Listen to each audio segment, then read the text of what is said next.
2020, working as Associate Professor in the Department of Mechanical Engineering, National Institute of Technology, Warangal. So he has completed his BTech from KITS Warangal, and Harikumar sir has completed his master's degree from University College of Engineering from Osmania University, Hyderabad. He received his doctoral degree from Center for Robotics, Department of Mechanical Engineering, IIT Kanpur. Dr. Harikumar Garu has done his postdoc from University of the Witwatersrand, Johannesburg. Prior to joining in NIT Warangal, he has worked as assistant professor in Indian Institute of Information Technology, Design and Manufacturing, Jabalpur, India. He is also a visiting scholar for Technical University, Berlin, Germany. Dr. Harikumar Garu also worked as research associate in Center for Robotics, IIT Kanpur. Dr. Harikumar Garu research interests include geometric modeling, isogeometric analysis, robotics, applied optimization, and computational biology. He has published more than 20 research articles in national and international journals. He has guided 16 MTech projects, and at present, Dr. Harikumar Garu is guiding 3 research scholars. He is associated with various professional bodies, and he is the reviewer for many reputed journals. He is also the faculty advisor for Institute Magazine. We feel very glad to have you here for the session on robot motion planning methods. So I request you to take over the session, sir. Okay, thank you. Thank you, sir.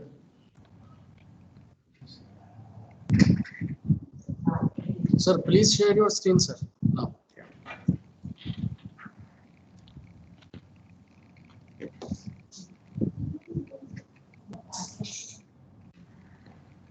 Good morning, everybody. So I'm happy to be part of this faculty development program on AI and robotics, which are very upcoming areas. They have been there, but recently they have picked up momentum. So I'm very happy to associate with the college, Sri Vishnu College. I'm particularly have a very good feeling towards this Vishnu group of colleges. I've visited personally the Bhimavaram, and then they stand for certain values and ethos, and I can see the commitment of the management and the faculty. I'm very, very happy. In fact, I think within in the country, I have not seen a group so committed, so grounded, and so caring for the students, and their heart is at right place. So I always, anything that is, I get an invitation or any work, I some form, whatever form of association that comes from this college, I take it, very, very positively. And some of our students who graduated from NIT Warangal are also working there in Women's College and in Hyderabad College also. So I see, a bright, great future and big contribution is going to come from this college. So great, I mean, really inspiring about to know about the founders, the current management, and the faculty commitment. Go to the college and nobody tells anything wrong about the college. It's very common that go to an organization, they speak of so many negative things about the management and this issue and that issue. I have not heard such things in this college, which means a lot, really a lot. So I'm happy to associate with this. I thank Dr. Kiran for inviting me to speak on robot motion planning methods. So I think somebody unmuted. Please mute yourself. Somebody unmuted in the participants, I think. Please mute yourself. I will mute them, sir. Please go ahead, sir. Okay, fine. So as far as I am concerned, I am in mechanical engineering department. So I work in the broad area of geometric modeling, anything got to do with the modeling of geometry. And if I broaden it further, so in some computational aspects of the design, some computation aspects. So that's how I work in these motion planning or path planning methods, because ultimately this is actually a geometry problem. So we'll see how it is a geometry problem. Okay. So this is an interdisciplinary area. Robotics is an interdisciplinary area. So you need people from mechanical, electrical, electronics, computer science, from different fields to solve the problems of the robotics. In fact, when you work in robotics field, we need to have knowledge of several things. This is very fascinating. In fact, the thought or the idea that we want to get a machine which will work some task that can only be done by a human being, that itself is like a fiction story. It was like a fiction story some few decades back, but with years and years of research, we are able to improve on it and then create an artificial a sort of a man, or get a lot of things done by these machines. So that's why. So in a way, we are trying to mimic the nature. Nature is doing in a natural way, but then we are trying to mimic the nature and trying to get things done. So that's why it's always fascinating. The moment you say robotics, robots, even our students, everybody is excited about it, and it is actually like that. So first, what I will do is that first about 15-20 minutes, I'll take to give a rough, a broad introduction to robotics itself, the robots itself, because I understand there are audience from different disciplines. So I thought I'll first give some background of robotics and then actually go to the specific topic of robot motion planning. Okay. So where do we use robots? Why do we at all, first of all, require robots? Right? People had all kinds of apprehensions that there is so much of unemployment, this and that, and basic facilities are not there. You're talking about robots. Why do we need these things? Right? But then even in whatever circumstances we are in, whatever situation we are in, but there are always certain dirty, dull, dangerous, delicate tasks, right? Like, who wants to clean sewerage? Who wants to go near a steel plant, right, where you have very hot furnace? Who wants to work in an atomic energy plant, right? Who wants to take a risk of committing a mistake in a very delicate action like a heart surgery, like a brain surgery, right? And who wants to do some work which is involving a lot of effort, get tired, right? So these are the things where whether the cost does not matter here, right? Let's say there is a bomb and you want to defuse that bomb, right? So do you think that is only done in only rich country or poor country? Everywhere it is required. So that way there is a need for robots to do certain tasks which either we don't prefer to do it, or we cannot do it, or they are harmful to us, right? So we call them as 4Ds: dirty, dull, dangerous, and delicate. So these are the places. If certain task is like that, so we delegate to a machine, a robot, right? Similarly, further, they are all being used even for entertainment and education purpose also. These are all recent trends. So these are some robots I am showing, but one by one I'll show you, right? So to start with, something like about 40 to 50 years back, we started with these kind of robots. In fact, these were called manipulators at that time. Why manipulators? See, like, how do we do work? We do work with our hands. Work means what? Let's say I want to transfer from one hand to this pen from one hand to other hand. What is actually happen is that I am moving my hands. When we say again hands, what I have this part and this part. There is a joint here, there is a wrist here. So you can consider these as links, some sort of rods. Sorry. And then there are these joints. So a combination of these movements are helping me to move an object in the space, So that itself can be called move, whatever the word I have used, move, but that itself can be called as manipulation. See, writing, how do you write? By, you move your hands, you move your fingers certain way. Intuitively you calculate, how do I move? For, let's say I want to write letter A, right? you like lift it and bring it down and then write an horizontal line. So all this motion, it needs to be done. This is accomplished with the help of links, that is the rigid links that you have. See, this is one link, this is another link, this is another link, so they both are joined here, there is another joint here. So you have a robot like this. This is one of the, in the initial days these robots used to be there, and after that, after these links are done, this portion is called wrist portion. Wrist, the way we have a wrist. In the wrist we have three motions: roll, pitch, yeah, motion, right? So that wrist is the thing. So finally this is at the end, the black color thing you see, this is where we put, we call that as end effector. End effector, that's where, let us say you want this to do some welding, or you want it to make some holes, some drilling, so you put a drill bit there, or you put a welding gun there. So the end, that is the general word for that is called end effector, you put at the end. So similarly, another robot here. So these used to be the standard robots. So these robots are called industrial robots. Industrial robots, they are used in the industries. And the second type of robots you can see, they are mobile robots. These robots are stationary.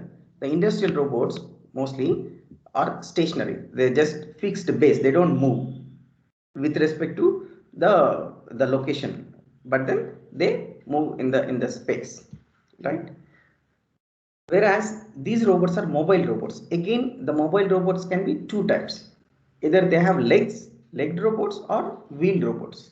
So when do we need leg robots? When do we need, the wheel robots? See, the terrain or the plane on which you want the robot to move, if it is planar, there are no what do you say, the obstacles. Let us say there are no roadblocks, there are no holes, there are no up down kind of thing, and then you can use wheeled robots. Wheeled can go on smooth one.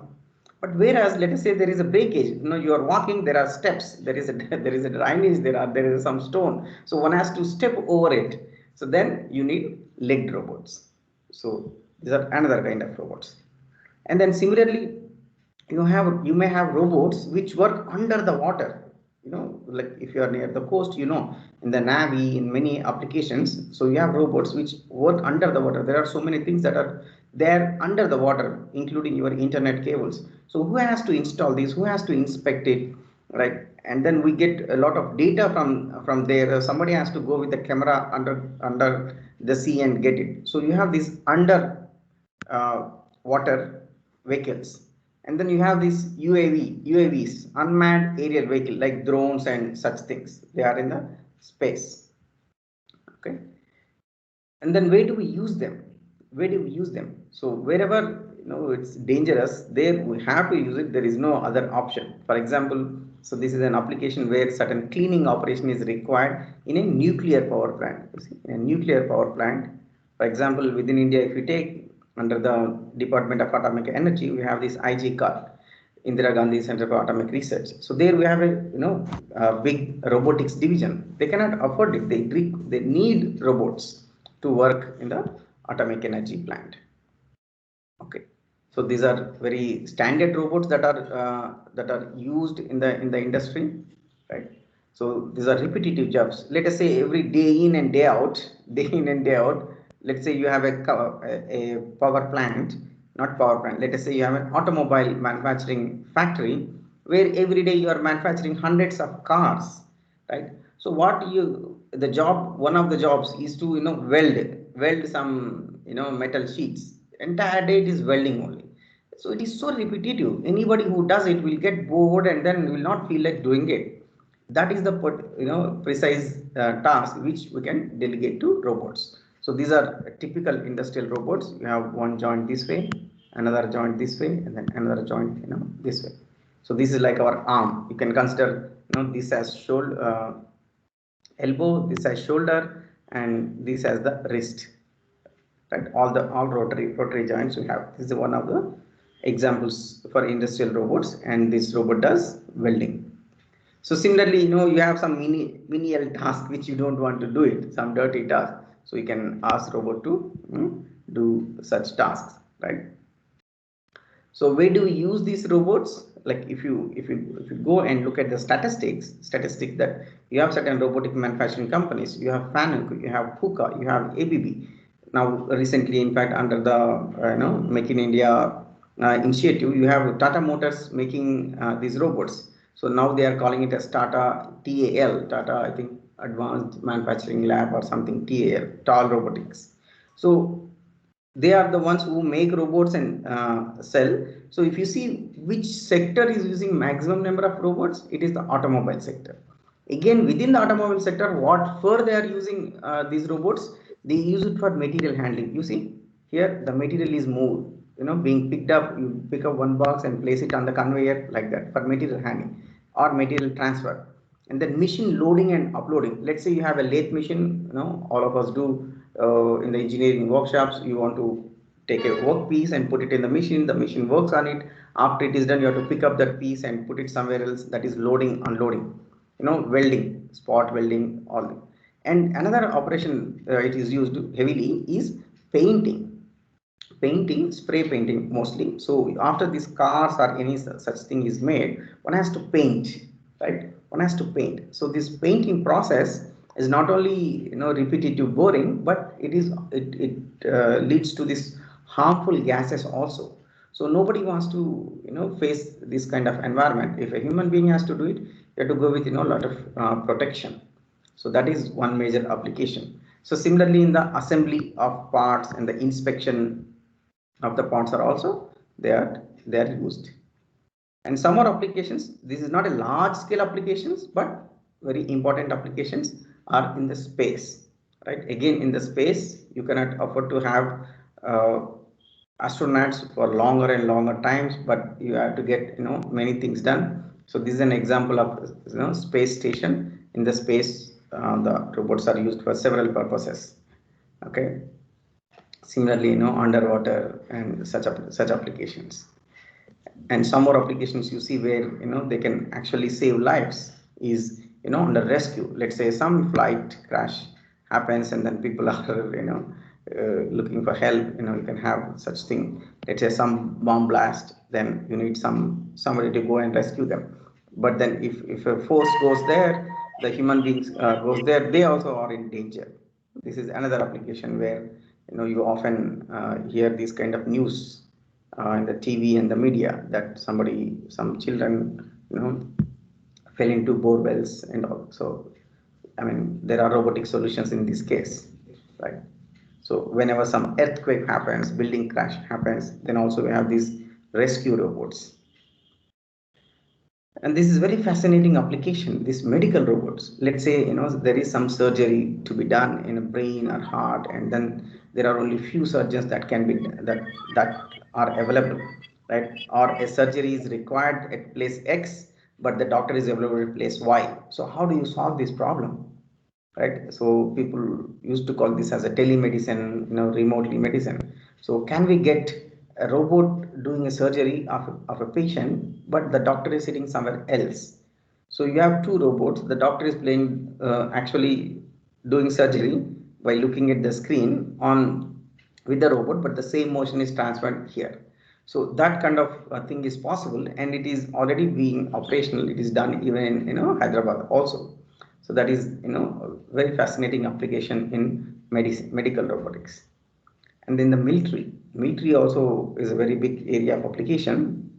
Of late, even in India also, they have opened up to private sector. Many startup companies are making these robots which are required for as a predator robot or hawking to get spying and get some information, right? In fact, I don't know whether you know this. So in 2020, just last year itself, see, these days you don't have any wars, a full-fledged wars between two nations. Some pseudo war takes place, that the way it is happening between India and China, but full-fledged, we declare that we are in war with the other country. So these face-to-face two-country wars are not happening. But in 2020, a war happened between Armenia and Azerbaijan. These are two small countries in the Middle East. We don't hear about them. Armenia and Azerbaijan. In fact, this war it's won by Azerbaijan. So it has won because it has very powerful drones. Armenia was sending, it has good army, it is sending human beings. They are going with the tankers, but Azerbaijan is sending drones. So these not the drones you see in weddings, but drones like these, and that is dropping bombs and all. So these guys are on the earth, on the land, but then the other country is sending these drones. They have invested a lot in the lot on these fighter drones. So the Armenia has to lose it. So that is one modern war. That is an example of a modern war. How the war can be there in the future. So this way. So I mean, wars are not required. We should not be having wars. I'm not saying that wars are required. Unfortunately, but then they are there. You have to work for in one direction to not have wars, but at the same time we have to be prepared for the war also. Both the things are required. Both efforts are required. But if at all there is a war, so this kind of technology will help us.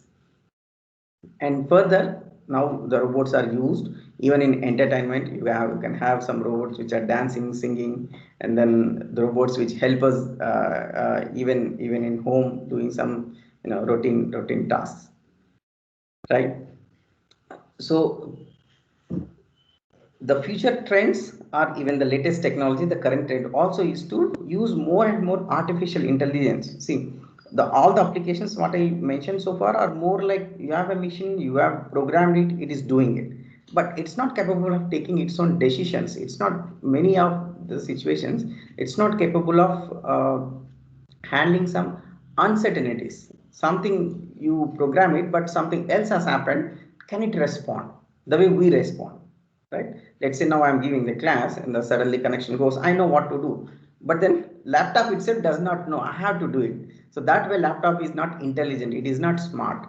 So that way we want to make this robot smart, robot intelligent. So that's where this artificial intelligence will help us to make these robots more and more smarter and adapt to different situations and operate autonomously, like less and less depends on a human input autonomously. That is the catchword, that is the buzzword, that is what we are going, the direction we are going, right? So this autonomy, that robot working on its own. So one of the applications of it being autonomous car, right? You have self-driving car driving on its own, even in very congested traffic, right?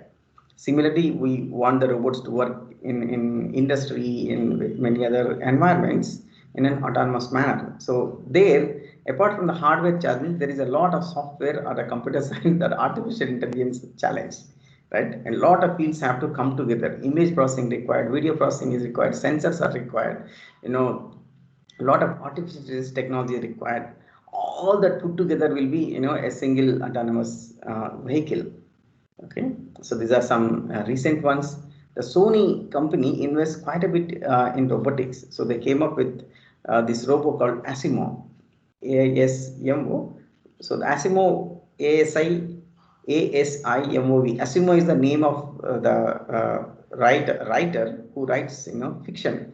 It is his books that the first time the robot is conceived, he had some definition, he had some rules for the robot. So that's why when they made this humanoid robot, the robots which look like human, almost does things like human, we call them as humanoid robots. So this sorry, it's not by Sony. Sony developed Aibo.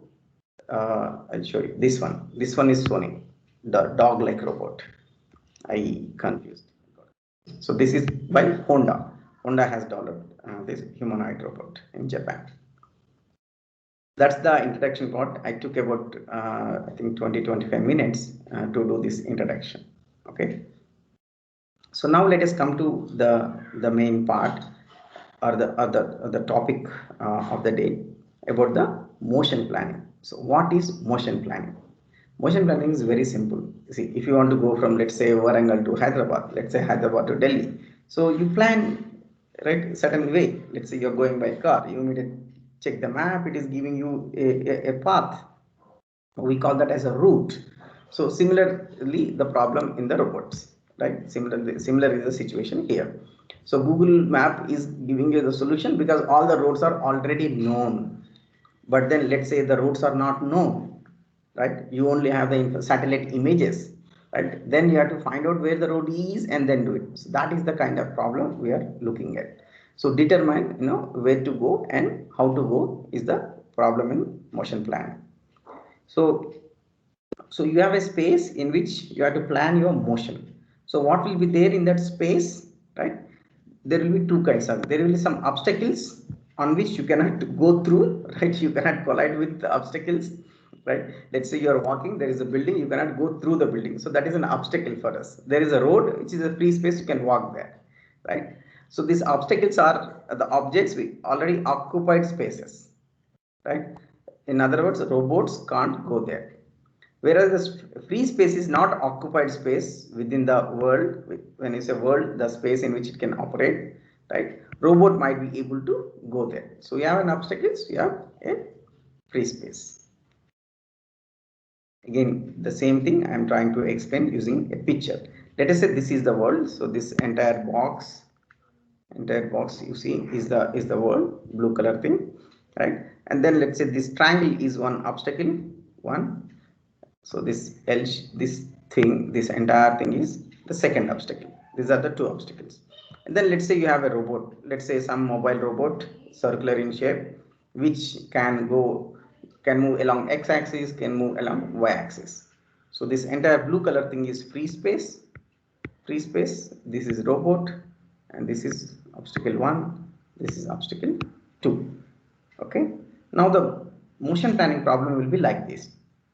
So you will be given a point, start here, and you will be given end point. So you're asked to find out, give me the path along which I can travel from start to end. So how can I go? So can we go like this? Here it may not be possible. The robot is this much, the circle is I think bigger than this space. So you have this obstacle. In fact, boundary is also an obstacle here. You cannot go beyond this boundary. So maybe it's not possible. The robot may have to go like this. So now, given this definition of the space, the workspace, give me the output like this.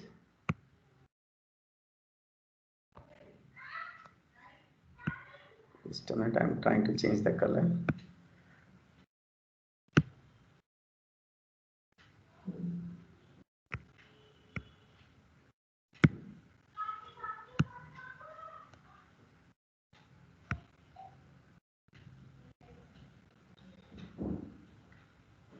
Okay, so given this, so this is the start point, so I have to give this path. This is the end point path. So how can I get this path? This is the path. So how can I get this path?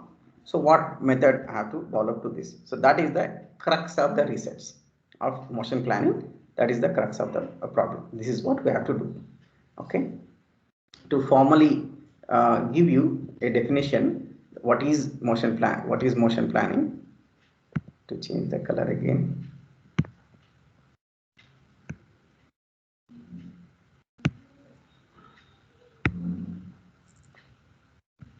Okay, so to tell you what is the motion planning. Motion planning, we also call it as a path planning. In fact, there are other names also. That navigation problem, it's also called piano mover problem. So we say piano mover because there is one classic problem called moving a piano in a living room. Let's say you have a sofa, you have a table, you have some chairs, and there is a piano, right? So how do I move this piano from one corner to the other corner? That itself is actually a path planning problem. So it's a computational problem to find a sequence of valid configurations. When we say sequence of valid configurations, how do I move, right? Each movement, each position is a configuration that moves the object from the source to the destination, that start point to the end point, source to destination. So getting from a starting point to an ending point without colliding with any obstacle is the objective. So how do I go from a particular start point to end point and should not collide with the obstacle? See, if you remove the obstacle, it is very easy, isn't it? See, From here to here, you go by straight line. If obstacles are not there, there is no path planning involved, in fact, right?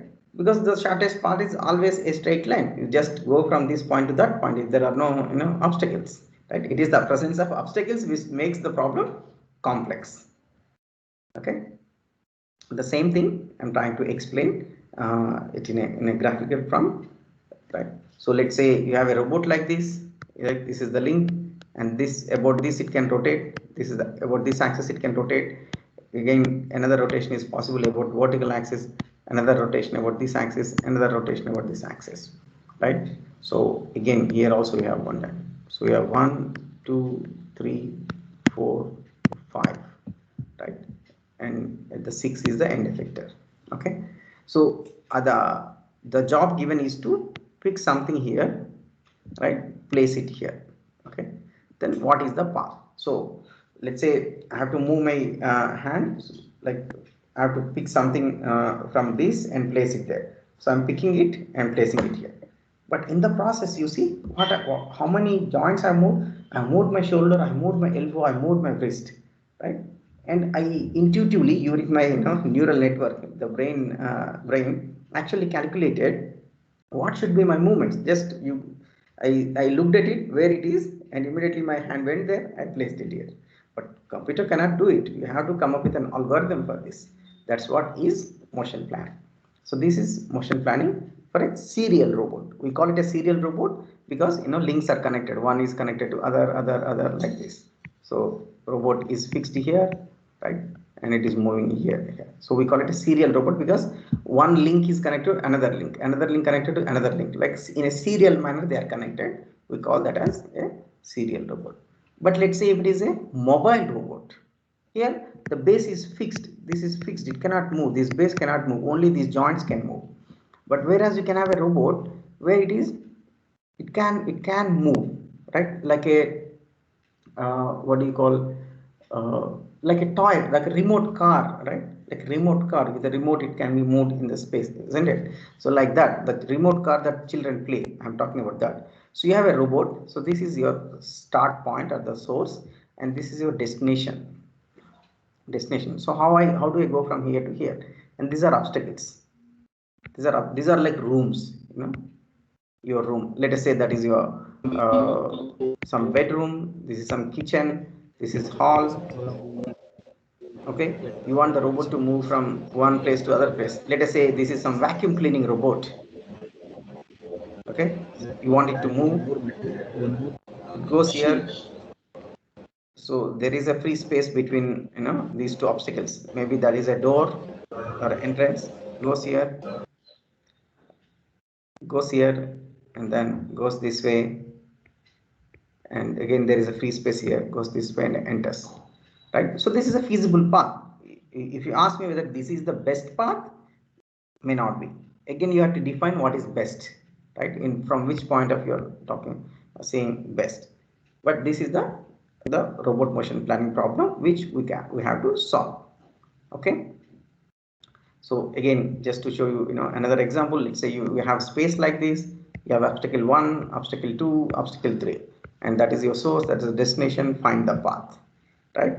So the input is this is the input, the output is this, the path is the output. So your algorithm, whatever you give, is must return a path that will bring the robot from initial position to the goal position while traversing the free space only the free space. It should not collide with the obstacle. So what is given? You are given this domain. What is your domain of operation? You are told what are the how many obstacles, what is their shape. You are told what is the initial position, what is the goal position. The output has to be the path. Okay. So these are some examples of problems. Let's say you have some inspection thing is going on, inspection activity. You have a camera which is looking at each component that is manufactured. So let's say camera looks at the product and scans it and records whether it is okay or not okay. And then accordingly that, let's say you have one bin here, some waste box is there. If it is okay, this is a conveyor belt, it proceeds. If it is not okay, immediately you have a computer system, computer C, it is connected to camera also, it is connected to robot also. If something is not okay, it is defective, that particular component has to be picked up and thrown into the waste box. So for that, you have a robot here. So this kind of robot is called Fuma robot. Fuma robot. So you have this robot which will pick it up and drop it here. But then to pick and drop, certain motion planning is required. So similarly in these applications also, unmanned ground vehicle, unmanned aerial, surface vehicle, underwater vehicles, you can have robots of any of these types. The problem is same. So just now I asked in robotics, in robot motion planning, right? When can we say some path? So you have already seen there can be multiple paths, right? So this path is given, but why only this path? Why cannot this path? Why not this path? Right? Why not this? Even here also, why not this? There are multiple solutions that are possible. So which one you will pick? How do you compare?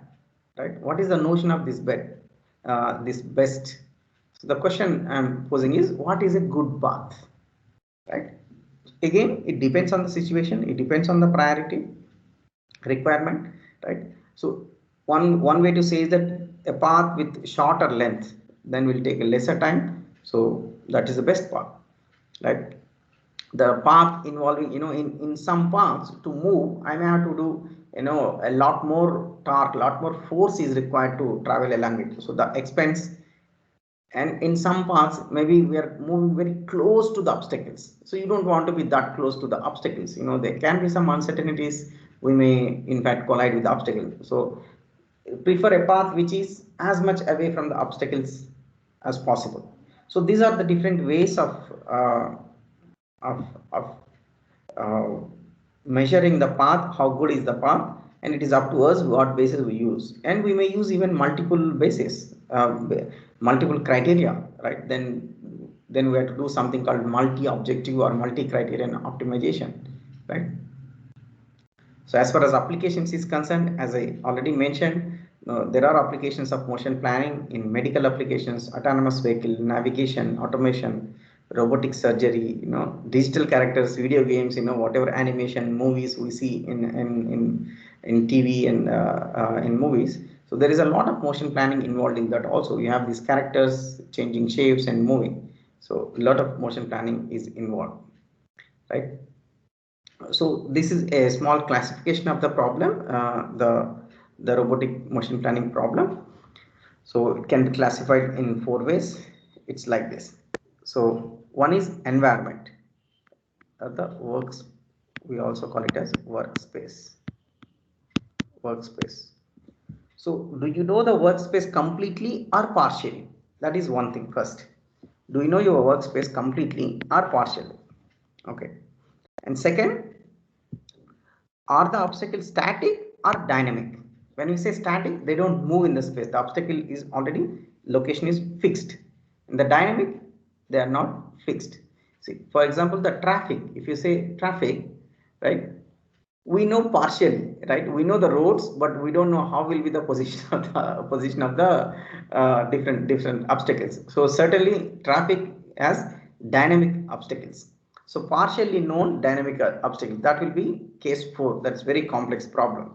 But whereas let's say an industrial case where there is nobody working there, right? You have robots working on cars, let us say manufacturing of the cars. Everything is fixed. All machines are there. There is no movement involved, unknown movement involved. So we know it completely, and obstacles are also static. So there can be cases between these two. So depending on where you are, whether it is case 1, 2, or 3 or 4, the problem is complex like that. From case 1 to case 4, the complexity is increasing. So the problem in which entire space very clearly and you are sure that the obstacle location is fixed, that is the easiest problem, right? But if you say that environment I know partially, I don't know how will be in real time, and also say that obstacles may move, then that's a very complex problem, right? So based on these two parameters, the difficulty level is classified like that, right? Okay, so The another thing I have to specify here before I move on to the method is this. So we looked at these kind of problems where there is a mobile robot. So you have boundary like this. So here you don't have internal obstacles, but the boundary itself is an obstacle. For example, if you want to move from here to here, though there are no obstacles in between, I cannot move. Straight line path is not possible because the boundary itself is in a crooked fashion. Okay, so in this case it is just finding a path. But what about these kind of cases where you have the robot base is here and link 1, so it can rotate here, right? It can rotate here, and there is another rotary joint here, it can rotate over this, and then here you have something like fingers. Let's fingers, it can hold something and put there. So you have a robot working like this. In this case, I want it to pick something. Let's say pick something here, place something there. So it will be, let's say, link 1, link 2, right? That has become too far. Let's say the destination is here, right? And to place it like this and this. So this is a starting position, this is the ending position. So here, how do I plan the path, right? How do I plan the path? Here planning the path involves, right? It's like this. So I am in this position. Let's say θ1 is my rotation. Let's say this is the planar robot. This portion is link 1, this portion is link 2, right? So rotation at the shoulder is θ1, elbow is θ2. So certain θ1 and θ2, my hand is here. If I move θ1 some more and θ2 some more, my fingers are here. Okay. What you have to tell me is how much θ1, θ2 I have to move fingers from this place to this place. So I want answer in theta space, the joint space. Whereas whereas when it is mobile robot, when it has to go from here to here, that is in the XY space.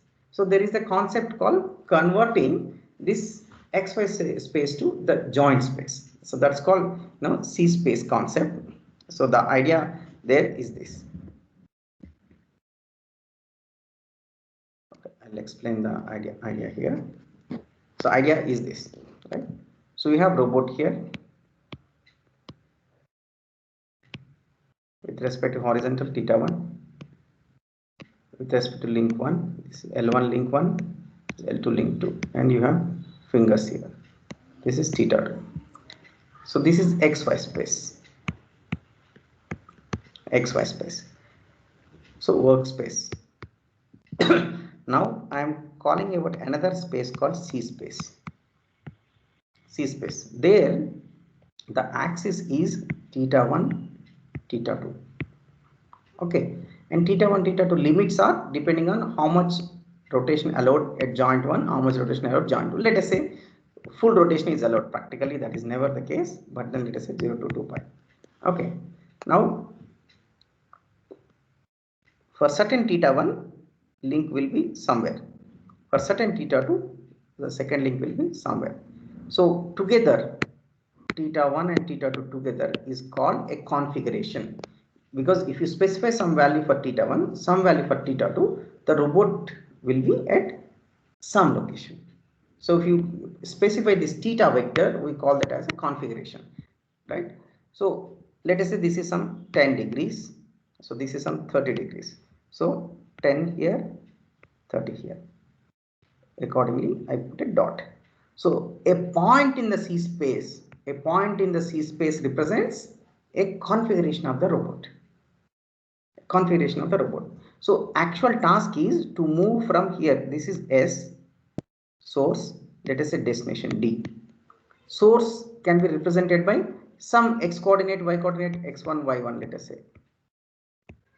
Destination can be represented by x2, y2, let us say. Okay. So problem is posed as how do I move from x1, y1 to x2, y2. Okay. Now the problem is that is in the xy space. But for corresponding to x1, y1, I know θ1, θ2, that is this. Corresponding to D, I know θ1, θ2, let us say that is this, let's say this, right? So this is location of S and D in C space configuration S dash D dash. So I want a path from here to here.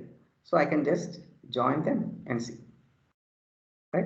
Let us say the robot is not allowed to move 0 to 2 pi, but it can only move, let us say, 0 to some 270 degrees, which means these configurations are not allowed. Similarly, these some limits are reduced on another joint. These configurations are not allowed. Okay. Let us say there is an obstacle here. There is an obstacle here, which means any point, this point, this point, this point, this one, all these points, robot cannot reach. So this obstacle in the XY space may become something like this in the C space. These are also not allowed. So what do we do when it comes to robot motion planning, RMP? When it comes to robot motion planning of these kind of robots, serial robots, we do it in the C space. In the C space, you see the robot is becoming a point. The robot configuration is represented using just a point. So this is equivalent to mobile robot motion plan. So that's why we are going to discuss this kind of planning on a domain where we consider the robot as a point. Okay, but the issue with the C space is this. Now I explained you know with just a two-link robot, just a two-link robot, right? But what if there are 4 links? Then the C space dimension will be 4th dimension, right? If there are 6 links, the C space will be 6 dimensions. Whereas the physical space can never be more than, can never be more than 3 dimensions, right? But then if you plan path in physical space, that is workspace, ultimately the robot requires input in terms of joints, because robot motion is achieved by rotating motors. So how much I have to rotate? I should know theta 1, theta 2, these kind of joints. So you require the final output in thetas only, not xy's, right? So even if you plan path in xy's, somebody has to convert this xy's to thetas. That's called inverse kinematics. Anyway, so that's about the C space. Even if you're not followed, don't worry about it. It's not such an easy concept. So for a two-link robot, for a fixed base, this is the fixed base, and these are 2 links, link 1, link 2, right? And these are obstacles. All these are obstacles. So how will be the C space? So if you try to map this to C space, this is xy. Xy is this, and this is the C space. So the path taken, right here, xy space actually becomes something like this in the C space. Okay, this is an example of the 2D. Okay, fine. So far I just discussed about what is path planning, what is workspace, what is C space, and different path planning problems. As far as solution approaches is concerned, so how do you solve this robot motion planning problem? It is solved in 2 steps. First, what we do is we define a graph. We define a graph to represent a geometric structure of the environment. So a certain graph is formed. I'll explain in few minutes. Just be with me for a few minutes. You will understand everything. So there is a geometric structure. Somewhere free space is there, somewhere obstacles are there, somewhere there's boundaries there. So we make a graph of this geometric structure. Okay. Once the graph, that means the original domain is gone. Now the graph is there with us. A graph representation of the given input is with us. Within the graph, there are so many branches, right? Within the graph, from a particular point to some other particular point you want to go. So that becomes a search problem. Perform a graph search to find connected components between the node containing the starting point and the node containing the destination point. So that is the rough idea of how do you solve the problem. Okay. Now to connect this graph, again there are not to connect. To come up with this graph, again there are many methods to come up this graph, right? So in that these are the 3 classes of methods. Again, in under each class there are many methods. These are 3 types of methods. One is cell decomposition, another is roadmap, the third one is potential field approach. Cell decomposition, roadmap, and potential field approach. These 3 are there. So I'll try to give you an overview of all these 3 methods. Okay. The first I am talking about roadmap method. Roadmap method is like our Google map, right? So basically we make a network of graph, network or a graph of connections. So you want to go from one place to other place, you already have these roads. So which means you can travel only along those roads. Only prescribed connection between specific pairs of endpoints are to be developed. So path finding from start to goal is, it has to be collision free from start to goal. So path along the roadmap to the neighboring of the goal. So this approach is there. So one method under this category I'll explain. So I don't know whether these things are visible clearly because there is a light blue and dark blue, but I'll try to highlight. Please see this shape. This is obstacle 1. This obstacle 2. 1, 2. And there is another obstacle here. Please watch closely. Unfortunately, it is both blue colors only. Okay. This is obstacle. And this entire box is the workspace. Entire box is a workspace. So our problem is to start here, reach here. Start, goal. Just a minute.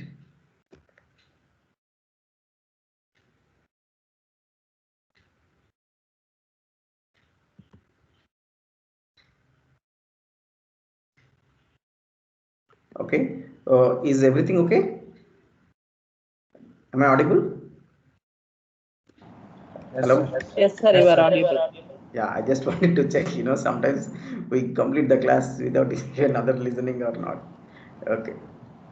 So you have these three objects, the obstacles, and this entire box is the workspace. So you have starting point S, sorry, this goal position G. So how do you make a network? See, here these roads are there, these roads are there, but in this case there are no roads, there are no connections. So how do you make those connections? So there is one simple idea. I think this is developed in sometime in 1969 or so by Nelson, so very old one, right? The idea is this. So imagine that you are standing at S. Let's say you are standing at S, right? And you look at all vertices of the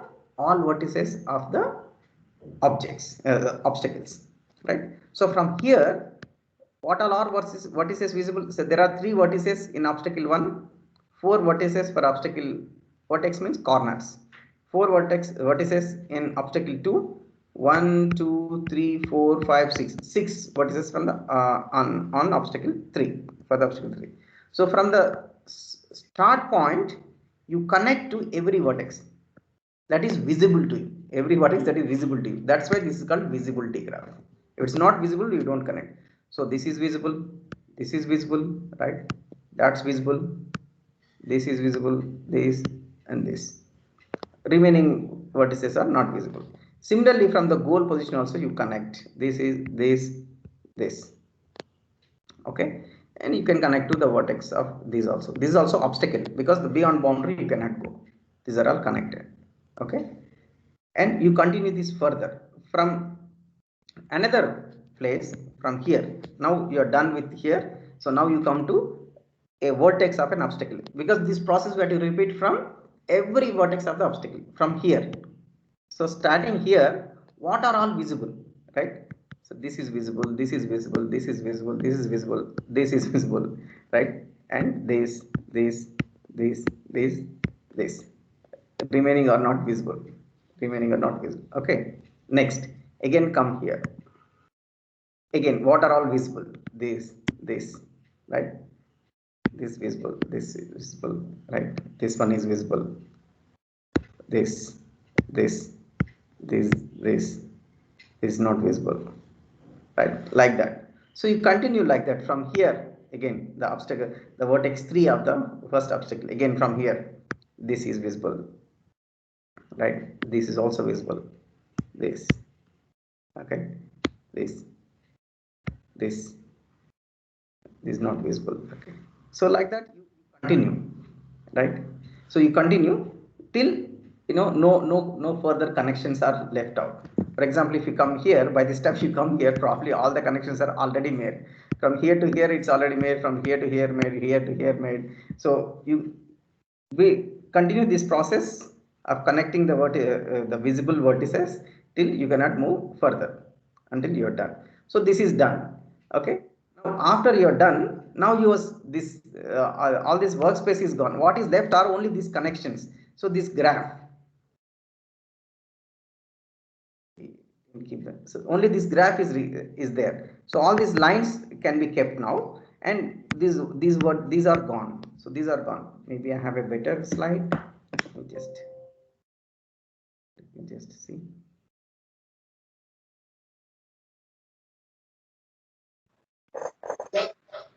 No. Okay. So that's whatever the network connections we have built. That's what is called a graph. Now you want to go from start to goal position. Go along these connections. Go along these connections. Please share your screen, sir. Sir, your screen is not visible, sir. Please share this. Yeah, thank you. So now I know that at least some people are looking at the screen. Thank you. Okay. Yeah. So this is how you can make the connections. Now it is such problem. So the path one I have shown is one feasible path. Now again, just use these connections and find according to your objective. You want to focus on distance from the obstacles. You want to focus on shortest path. So it's a search problem along these connections. So that is the visibility graph. Okay.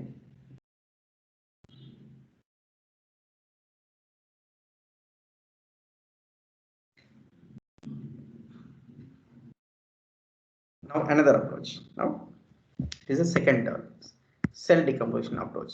So one under the cell decomposition, one method I am explaining is trapezoidal decomposition.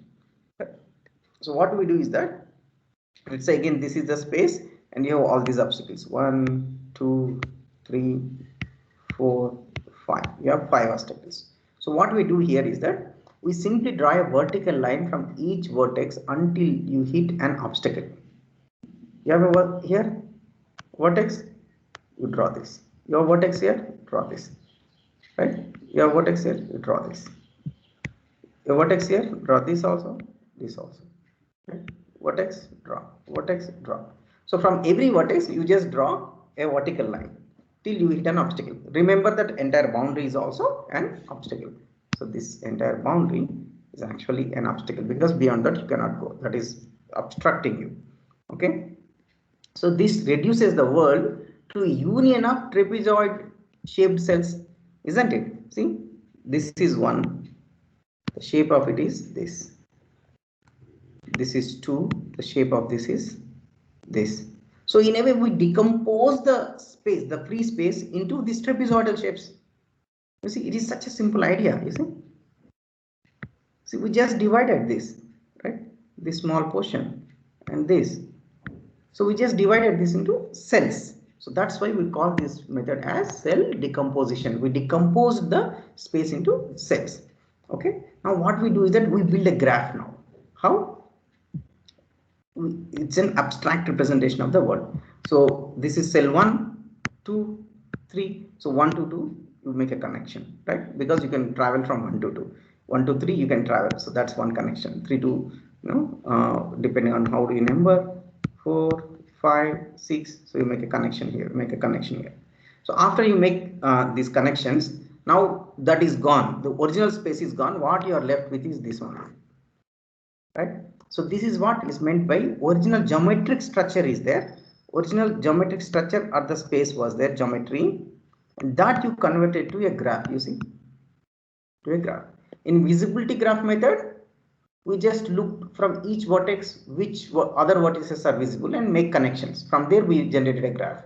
Here we decompose the space into these different cells and then connected them. Here we made a graph. You see, right? So since 4, 6, 7, 8. So you cannot come from 4 to 8. Right? There is no path from 4 to 8, but 4 to 7 there is a path. That's why there is a connection here. So that's why you see from here to here there is no connection. So you have to look at these whether it is possible to move or not.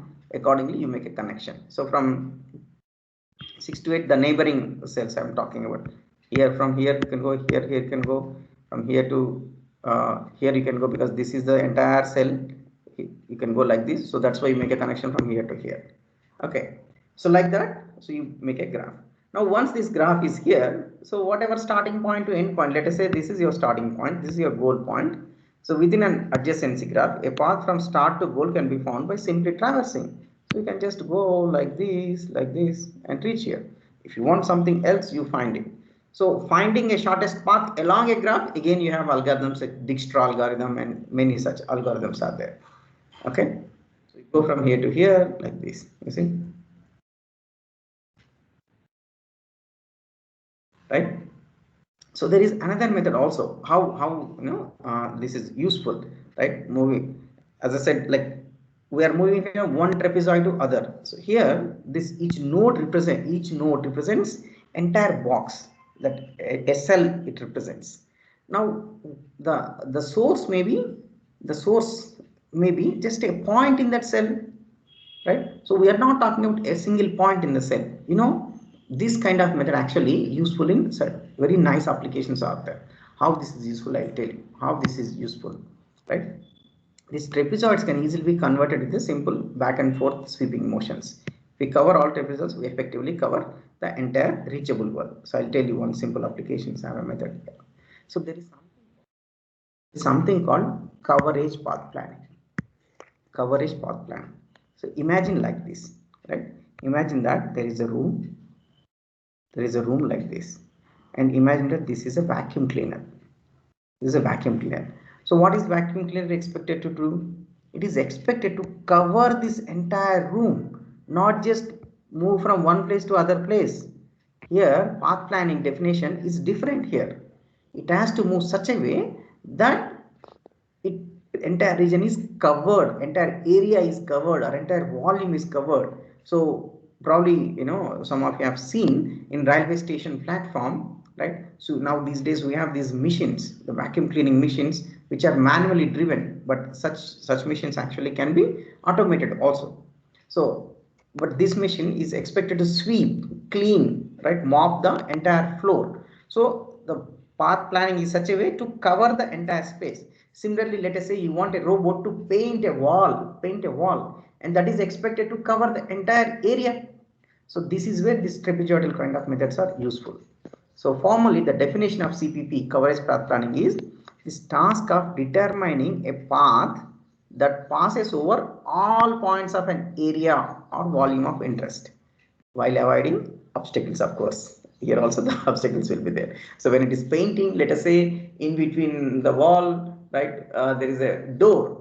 So it has to leave the door portion and paint the remaining area. So just to list some applications of this coverage path planning, vacuum cleaning robots, painting robots, autonomous underwater vehicles creating an image. So it is trying to create, the underwater vehicle is trying to create an image of certain certain space, 3D space. Then it is expected to move along entire volume of the space. And then demining robots, you see, that there is a landmine, there is a bomb somewhere. So it has to actually go through that whatever suspected area, that entire area it has to scan. Then only it can talk about it. Lawn movers, you have lawn, you want to cut the grass, which is excess grass, right? Then also you want this lawn mower to move over the entire area. Automated harvester, this is agriculture applications. So you have these, in fact, if you just Google it, see it in the YouTube, there are so many machines already, right? Which are for weeding purpose. So in any crop, there are some undesirable plants and such things, right? So you want them to be removed, and then the labor cost is high, right? They are not available all the time. Whereas if you employ a robot, and if it has a night vision, 24/7, it can do it, right? And similarly, these are window cleaners, very high-rise buildings you have. Now you want to clean a window at 10th floor, 20th floor, even these days, it's common. If you go to any big city, now building of 20 floor, 30 floor is common. But who will clean, who will paint these buildings, right? And it is not anymore a unusual application or something very remote application. It is very much there. Okay, That is window cleaning and painting. So inspection of complex structures, maybe is there any some some crack somewhere, or what happened at some high rise places. So you need coverage planning in all such cases. Okay, so this method, the cell decomposition method under the trapezoidal decomposition, is useful in coverage path planning. In fact, this is one of the problems which we are looking at in my research group. That there is one student, we are trying to use some of this optimization and then artificial intelligence kind of techniques to do a good job at coverage path planning. So we have started working in this area, right? Okay, so what we have so far seen is roadmap and this cell decomposition methods, right? Roadmap methods and cell decomposition method. Now what we are talking about is a potential field method. This is a third class of method, robot motion planning methods, that we are going to discuss. So in this method, the idea is very simple, right? Let's say this is the problem. Don't worry about the text part. Text part, don't read it. Focus on the figure. Focus on the figure. So you have the obstacle here, right? Obstacle here. You have the robot here. You have the goal here. Obstacle, robot, goal. You want it to come from here to here, right? So this is a 2D space. 2D space. Let us say we convert it into 3D. How? It's a something we will do such a way that let us say this is some what do you say, landscape, where imagine that this is some land where you are putting more and more soil here, more and more soil here, so that the height is raised here, and here also height raised, right? Wherever obstacle there you are dumping more, right? The height of it is more. Wherever the robot is there, you are dumping more, and here you are making a valley, right? The depth is very low here. Now if you pour water, let us say at where the robot is, where is it likely to go? Will it go to obstacle? No. So that water will come and go to this place. So that is the analogy I'm explaining. So this analogy, how do you do it mathematically, right? So now I have to come up with a function, right, which will take different values at different places. I'm talking about a function f.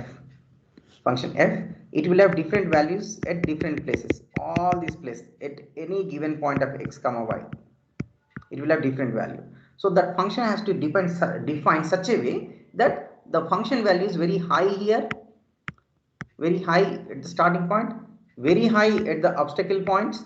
All these obstacle points is very high, but very low at the goal point. So I'll construct a function like this. So if a function is taking different values at all these places, we call that as a field. Field, right? So since it is some function, we call it as a potential function. Essentially what we're trying to do is that we use some mathematics to define different values at every point of this domain, such a way that the function value is high at the obstacle, very high at the starting point, but very low at the goal point. Why are we doing like this? Because after we establish this function, we are going to use an optimization method, where we say that start at a point, source point, please look for the minima. So where will be the minimum? It will be near the goal. Why? Because we defined it like that. So it looks for the minima and goes for where is the minima, it will search and reach the goal. The way if you pour a water at a high place, it will go to the down, right? So that's how this problem is solved.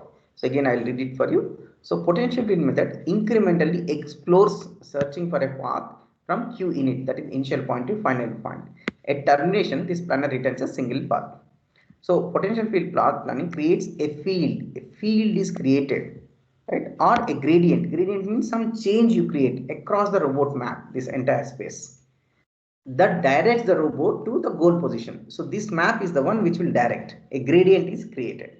So the potential field method treats a robot as a point. So we imagine that a robot is a point under the influence of an artificial potential field. Is it real? All these function values are real? It is not real.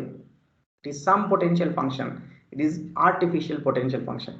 We just fictitiously define such a function, which also means you have to be very good at defining this function.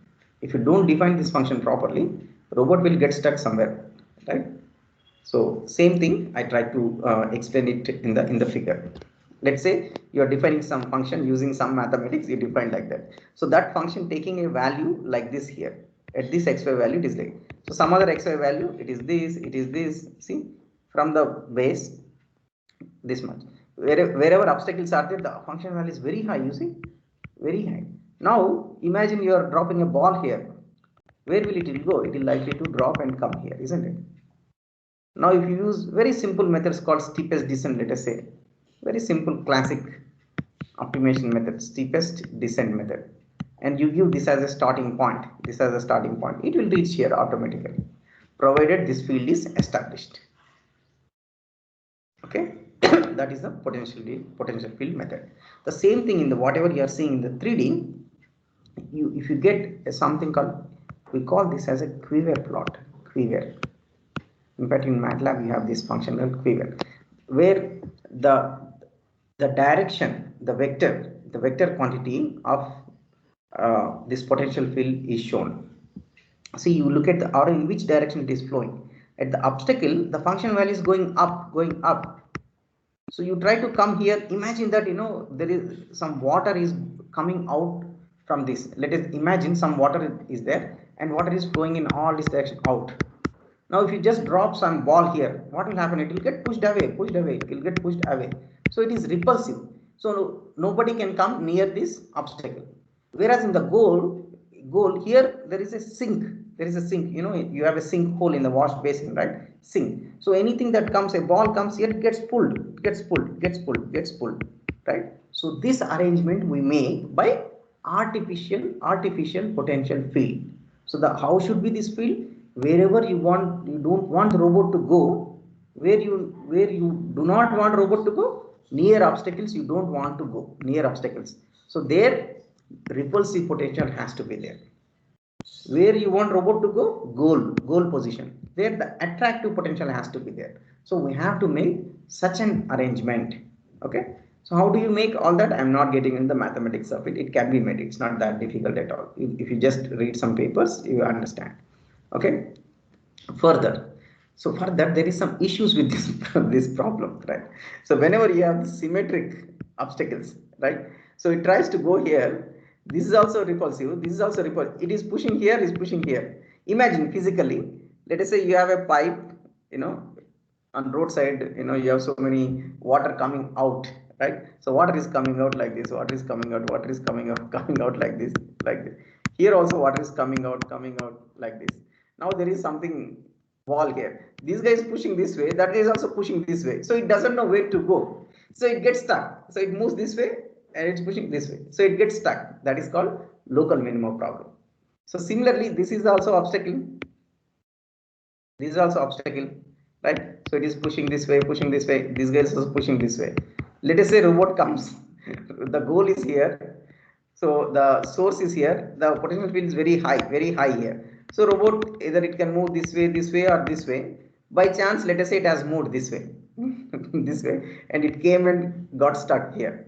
Now it is trying to move this way, pushed away, this way, pushed away. Everybody is pushing, nobody is attracting, whereas the goal is here, so it gets stuck here also.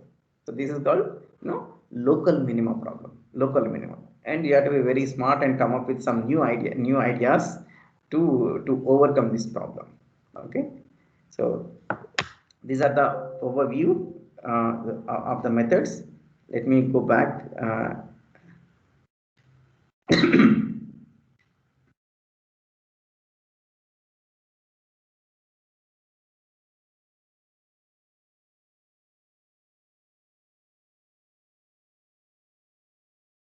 I'll share again. Yeah. So as I said, as far as robot planning, motion planning methods are concerned, there is a cell decomposition, the trapezoidal thing I've explained, the roadmap method, that visibility, vertex visibility graph method I've explained, potential field method. The three methods, I have explained, right? This is an overview of the methods. Okay, so I'll take few more minutes and explain one of the one method which is developed in our research group by me, right? So this is called domain mapping for path planning. The idea in our case, this is a new method, so we have come up with a novel idea to do this. So as I said, I am from geometric modeling background, the CAD background, computer design background. So we try to think problems from the geometric point of view. So here we solve this problem like this. Let's say you have been given this particular domain and you want to go from P to Q. Can you have a shorter path like this, straight line path? Not possible, because in this portion you are outside. That's not possible. You have to go like this. Okay, but you can't do it. But what if I map this non-convex domain to such shapes you call as convex? What is convex, non-convex? This is a convex shape. This is not a non-convex. This is not a convex, because if you join two arbitrary points by a line, if that line falls outside the domain, you call that as a non-convex. My hand, this you see, a tip from one tip of a finger to other tip, I cannot go directly, or I can go only through this palm, right? So it's a non-convex shape. But if I close it, it is convex shape, right? So how do you establish this mapping is the question. Okay. So I'll skip some of these things. I'll directly come to the idea. Okay. See, when it is a circular shape, we know the parametric representation, right? For a circle, it is simply r cos theta, r sin theta, x coordinate, y coordinate.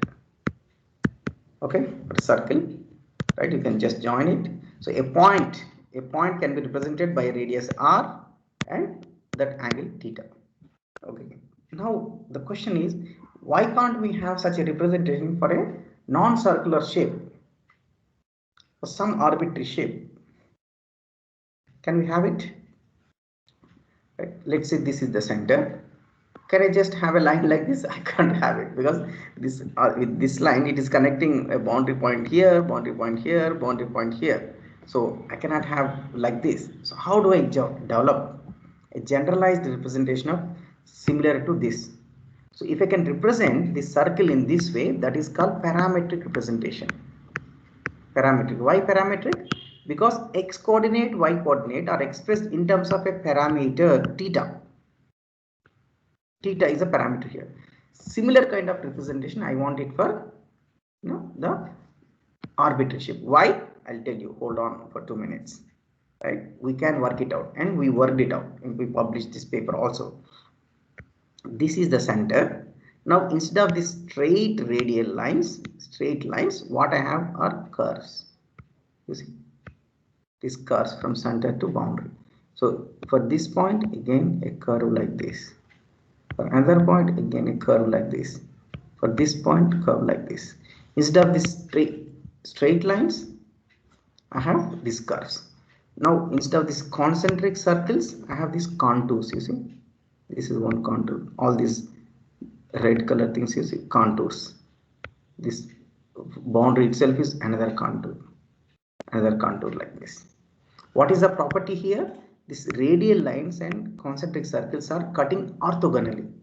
The same property I have used here. So these red contours are cut by these blue curves orthogonally. Now at any point there is a contour that is flowing through it. There is I call it as a streamline that is flowing through it. So this streamline angle I know, and this contour value also I know. So these values, the streamline angle, the contour angle, will act as r theta. So theta will always be from 0 to 2 pi. Theta will always belong to 0 to 2 pi. And these contour values also, I have the freedom to keep whatever limits. So I have kept it from 0 to 1. 5. Instead of 5, let me call R. That R is the contour value 0 to 1. Now this arbitrary shape, which is looking very arbitrary in the XY space, that just now I converted into a nice shape, circle shape. How? By following these contours and the streamlines. The radius is 0 to 1, the angle is 0 to 2 pi. So a point here, a point, all these points on the boundary, on the boundary actually are mapped to the boundary of the circle. All the interior points will go somewhere. Now doing that approach, this non-convex shape is mapped to the convex domain. Now what is the problem? Find out the path from P to Q. Now where this P point went? Somewhere here. Where this Q point went? Somewhere here. Now this is a convex shape. If the shape is convex, the path from one point to other point is always a straight line. Right? In a non-convex shape like this, you cannot have straight line path. But whereas in a convex shape, if the shape is convex, let's say this box, do you need any motion plan? You don't need. Give me source destination, I join it. See, it is like this. Between 2 points, I can just join them. If it is a convex shape, there is no problem. It is non-convex shape that has a problem. So that's why what we have done, we did a mapping from non-convex to convex. Now I got a straight line path. So this is the path. But I want path here. So what I do? I map this path back. For every point of this path, right? This is XY. This is R theta. So this path is in terms of R theta. This is R. So I can always map from here to here, right? So this establishing of the map is itself is a challenge, and that's what we have done. I'll show you some example. For example, in this case, you see, I've taken several source points, destination points. S1, D1. The path is this. S2, D2. The path is this. S3, right? D3, right? So the path is this. D4, S4. So that is the path. So this is just some examples. I will skip how we have done it. All those mathematical details I'm skipping.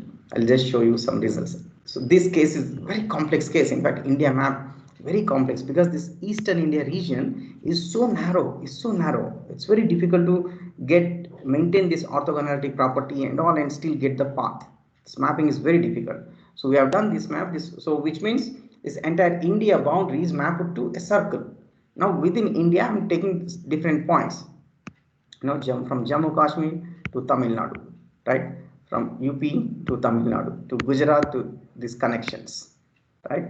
And then Arunachal Pradesh, Mizoram, right? So we made these connections in 2D. The same thing we can do it even in 3D also. In 3D, the mapping cannot be shown so clearly. So that's why the way globe is there, atlas is there, right? Globe, world map. You remember globe, atlas. So we can prepare such mapping in 3D also. You see, this is the mapping we have done, right? The human face. This is the mapping we have done. Here also very complex shapes we can map and do it. Okay. So I think it's time. So I'll stop here. If there are any questions, I'll take.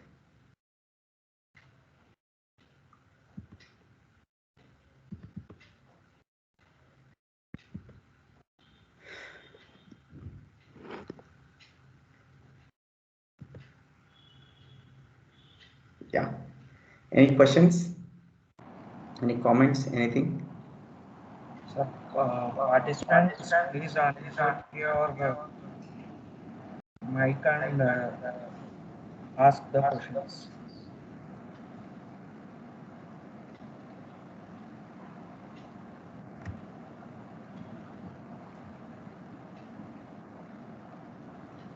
Participants, please unmute yourself and ask questions.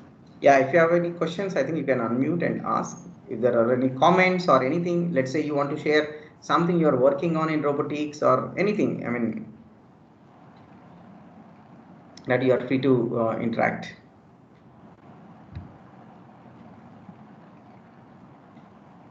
Anybody working on robotics? Anything related to robotics? Maybe you can just introduce yourself and let us know.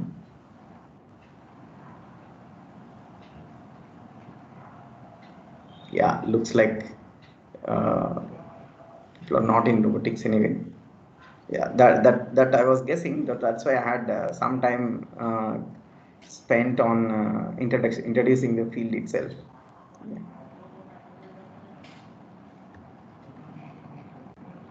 Okay, sir. There are no questions. I think we can end it here. Thank you very much. Okay, sir. Thank you, sir. So, Thank you. Yeah, thank you. thank you for the wonderful presentation on robot motion planning methods, sir.